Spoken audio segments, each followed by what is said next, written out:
Hi. Of all the people that might be watching this video, I know exactly who it is I'm talking to. I'm talking to somebody that's facing a choice. They're either looking at living with a stoma or potentially moving on to choose to live with a J pouch. I'm talking to you. I know exactly how heavy that choice feels, and you might want to hear from somebody that's been there before you and made that choice. Somebody that can share some of the surprising things you might face, things you've never thought of or considered. I'm Elliston. I had ulcerative colitis for 13 years. I've lived with a stoma for just over a year, and now I've lived with a J pouch for nearly 15 and a half years. In our time together today, I'm going to share my experience with you. I'll share what each was really like by running through my own pros and cons list for both options, and I'll share some of the things that helped me along the way. This isn't medical advice. I'm not a doctor. This is me sharing my journey with you. Let's start with my pro list for the stoma, and it's probably the one big reason you're considering having a stoma in the first place. The biggest pro for me is that it did what the medicines could no longer do. It could cure me of my ulcerative colitis. Steroid dependent, immunosuppressed, chronically unwell all of the time. All of the treatments I'd had, they'd all stopped working for me. With surgery and having a stoma, it removed the ulcerative colitis from my body. I know some people might medically say that a few bits of tissue are left behind and technically it's not a cure, but for all intents and purposes for me, it was a cure. The urgency, the bleeding, the stomach cramps, they were all gone. It all stopped. It was life-changing. So, the first pro on the list, it removed the UC. The second pro on the list for a stoma is that I was free in a way I hadn't been for years. I could do sports again. I could eat again. I had choices in pretty much every area of my life that the UC had robbed me of. The stoma gave me back control of my life instead of the UC controlling my life. So pro number 2 for the stoma, I was free. The third pro on my list with the stoma was more mental. It made me want to try. In my mind, I told myself, if I'm going to go through this, then there has to be something positive at the end. I have to be able to stand up and feel like it's had a positive change for me. I had to try more, try being more social, try going out more, try meeting more people, going new places. It helped ignite a fire for a new chapter in my life. I couldn't go through something like this and carry on as I was. I had to pick myself up and make sure things were better. So number 3, it made me want to try. It made me stronger. It made me more determined. I had to come out on the other side, better, changed, different than when I went into it. This was a mental change rather than a physical change. But because of the gravity of the physical change, there had to be something big on the other side. And number 4, it gave me confidence in my long-term health.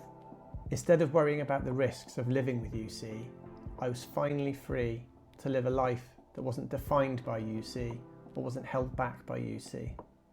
At long last, I started to believe that my body would be okay again. Unless you've lived with a long-term chronic health condition, it's hard to understand just how much of that freedom, how much of that confidence you can lose when you're constantly worrying about your illness. For me, UC robbed me of that. Having a stoma, whilst challenging, gave me a powerful sense that I could be in control of my own destiny, that my future was now mine to write, rather than the UC controlling everything. So there's a lot of pros there for having a stoma. I think the biggest lift, the biggest release, was no longer living with UC. The stoma gave me that, the medicines couldn't. And although I live with a J pouch, I'll always be incredibly grateful for my time with a stoma to put me on my path to recovery. But living with a stoma brings challenges, especially if you're not expecting some of them. I've put together a list of 4 of the challenges that I faced in my time living with a stoma. First challenge was body image. I have done a whole video focusing on body image, so if this is something that's important to you, go and watch that after this. Body image was really something I had to face. It was something I had to get comfortable with. Having a stoma is a significant change to your body, and it's a one-way ticket. Once your colon's been removed, there's no going back. It took work, but I did become comfortable with it. But make no mistake, it is a change that's visible on the outside of your body. It meant I had to think about clothes. How would my jeans fit me? How would waistbands on my trousers fit around my tummy? With a stoma and a stoma bag on my tummy? I then also thought about how it would impact relationships and intimate relationships. There were things I tried, like covers and waistbands, things that could help bring body confidence back. If body image might be an issue for you, I've linked a few of the things I tried in the video description, so go and have a look. The second con might be one that surprises you. It's noise. The stoma operates with no control to the person that it belongs to. There's no muscles that you can squeeze. The stoma just works when it wants to work. This is true for waste, but it's also true for wind and gas. I found working in a quiet office that I would struggle with the noise that the stoma would make. People are used to hearing tummy grumbles when people are hungry, but I couldn't quite ever get as comfortable as I wanted to be when people could hear my stoma working, or when my stoma was passing wind. I have to admit, I found this really embarrassing, and it was an area I'd never considered before the surgery that I would have to deal with. I should say that by the time I had surgery, my digestive system was totally shot. So it may just be that I was so bad at digesting things that I had an extra struggle in this area. The third con I've got for living with a stoma is managing the bag. Living with a stoma means managing the bag on a regular basis. It means changing the bag every 2 to 3 days. After a couple of days, the glue holding the bag to you would start to break down and become less effective. When that happens, the bag would need changing. After a shower, the bag would be wet, and I would have to let it dry before I'd put my clothes on, so it didn't then make my clothes wet. I also had to shave around the stoma on my tummy, so that when the bag stuck, they had a clean surface to stick to. I got used to all of it, but these were things that I had to schedule into my weekly routine. The fourth con I've got for living with a stoma is leaks. I mentioned the glue breaking down and the need to change the bag. However, sometimes the glue would break down from the middle of the bag, and the output from your stoma would get under the glue from the middle. This would then work its way to the outer edge, and if left unchecked, would cause a leak. Not only does this create a practical problem of needing to get the bag changed as soon as possible, it also means that output from the stoma has been resting on your skin on the surface of your tummy. This output can be acidic and can aggravate your skin. The other thing I would put in the leak category is waking up with a blimp in the morning where you've left your stoma for several hours overnight, working away through the night. I had to be very careful when getting up in the morning to make sure I didn't knock the bag in case it popped. I never quite knew when a leak might occur, so every time I went out, I always took spares in terms of spare bags, spare wipes, spare creams, etc. so I could fit a new bag on, but also spare underwear and a change of clothes, just in case my clothes got soiled. Again, this is something you learn to live with, and in my time with a stoma, I just got used to that. So number 4, managing leaks. So there's my pros and cons of living with a stoma. For me, a J pouch was another option, which meant I could have all the benefits of not living with UC, but without any of the overhead of living with a stoma. This was something that was really appealing to me. So next, I'll run through my pros and cons list of living with a J pouch. So starting with the pros, and a lot of these directly speak to the cons of living with a stoma. So the first one, unsurprisingly, is living with no bag. So the J pouch is a pouch that sits on the inside of your body. It's made from your small intestines, which means to look at you from the outside, there'd be no sign that anything had changed. As far as the average person looking at you, they'd never be able to tell that you'd gone through anything. So the first and biggest pro of a J pouch is the fact there was no bag. The second thing was I felt that this was the closest match to living a normal life before UC. When you've got UC that meds just can't control and you have to have a look at a surgical option, the J pouch offers a surgical solution that can put you back to pre-UC days. Now it almost sounds too good to be true, and quite often in life if something sounds too good to be true, it often is. There are struggles of living with a J pouch, and I'll come on to those shortly. But as I say, for me, this has been the closest match to living a normal life pre my UC days. The third pro is control. Once my pouch had matured and I really got to grips with how it worked, I had the control from my J pouch that I never quite got with my stoma. So I described sitting in a quiet office and my stoma would just work and pass wind and pass gas whenever it wanted to. With a J pouch, I have control back. I could sit in a quiet office knowing that I was holding, knowing that my J pouch was full and I needed to go to the toilet, but to everyone else around me, they didn't notice anything. It did take a while for me to get this control, and it did take a while for me to train the pouch so that I could control it. But once I was there, I had control.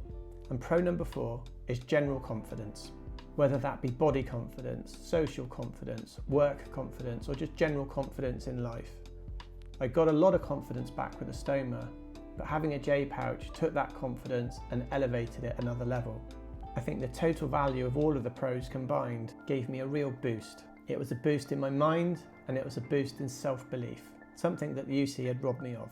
But as I said, if something's too good to be true, often it is. So that brings us nicely onto the cons list for living with a J pouch. The first con is the time and effort it took to get the J pouch to work in a way that I wanted it to. So when I first got my J pouch, I actually had to train it to work. I was told by the hospital staff to go home and start training it as soon as possible. This involved holding and holding before I rushed to the toilet in those early weeks. This was proper work and it took a lot of effort. It lasted several weeks, so there was a proper commitment and quite a long recovery process involved in this. Now my doctors did warn me that this could be a rough period, and to be honest, it was.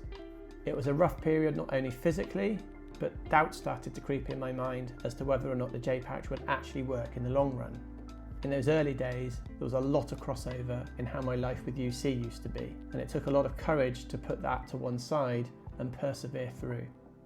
Your mileage may vary if you go down that route, but for me, it was quite a lot of hard work and proper commitment to come out on the other side of that.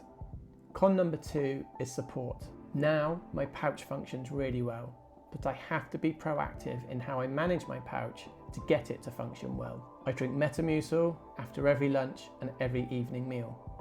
This has been fantastic for me. It's been the biggest game changer I've had in my whole experience with my J pouch over the 15.5 years.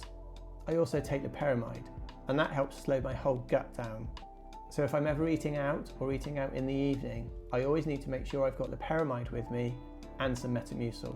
If you've not heard of Metamucil before, I've done a whole video on it. It's a really good video to watch. As I say, it's been the #1 game changer for me. I've also put a link to that in the description if you'd like to try it for yourself. The third con is pouchitis. Pouchitis is when the pouch gets inflamed and doesn't work as well as it can. Frequency can go up, urgency can creep in, and stomach cramps can come back. Full disclosure, I have had a couple of bouts of pouchitis in my time. However, I've gotten to know the early signs of pouchitis, and I think I've got a good system at dealing with it. When I first noticed that my pouch isn't working as well as it can, I take a probiotic yogurt drink called Yakult. If the Yakult doesn't knock it on the head, then I've got antibiotics that I can take from the doctor. Having experienced pouchitis a couple of times over the years, I've gotten to know the early signs, which means if I can nip it in the bud quickly enough with the yogurt drinks, quite often now it stops it developing into something more serious, needing the antibiotics. I've tried a few of the probiotic yogurt drinks, but the Yakult seems to be the ones that I tolerate the best. If you've not tried Yakult or you're not sure what it is, I've left a link in the video description. And con number 4 is the length of how long my J pouch might last. There is a small question mark in my mind that crops up every now and then when I wonder how long will my J pouch actually last. As I say, I'm 15.5 years into my J pouch now, and actually it's working the best it's ever worked for me. That said, it's not proven in the same way that living with a stoma is in the long term. This is a question that I think only time will answer. However, it is a thought that does crop up every now and then. So there's some pros and cons that I faced from each side. If you're somebody that's got the time and the effort to put into the training and to go through that long healing process, then I think a J pouch is a great option. Hopefully some of the videos I've released can speed up your journey in finding the right tips and solutions. However, many times it all comes down to how our body responds and adapts to what's asked of it. These are areas that are completely out of our control. You can't control the level of scarring that will take place internally with your body, or if adhesions will form. I should make it very clear, if you're somebody that is living with a stoma and doesn't want to experience a J pouch, there's no problem with that. Stomas are brilliant at curing the disease and giving you your full life back. Having lived with both, what I would say is either stoma or J pouch is 100% better than living with the UC. That I'm certain of. All things being the same, for me, if I had to do it all again, I'd go for the J pouch. The Metamucil, the loperamide, the yogurt drinks, I really believe I found the best formula for me that makes my J pouch function the best it can. Maybe the things I've listed would impact you, things like body image or working in a quiet office. Or maybe your ability to commit to a long healing process is something that you're unable to do for one reason or another. If you're somebody that's been through it, I'd be really interested to know what you'd put on your pros and cons list. Leave them in the comments below. And if you're somebody that's facing it, what are you worried about? Leave those in the comments. It might be I or somebody else reading them can help you. I have written a short guide on my journey from UC to living with a J pouch, in which I document a lot of my most useful tips. I'll leave a link to that as well in the description if it's of interest. If you found this video helpful, please hit the like button, and if you can, please subscribe. It helps grow the channel and get this information to those that need to see it. Thank you so much for watching. I'll see you in the next one.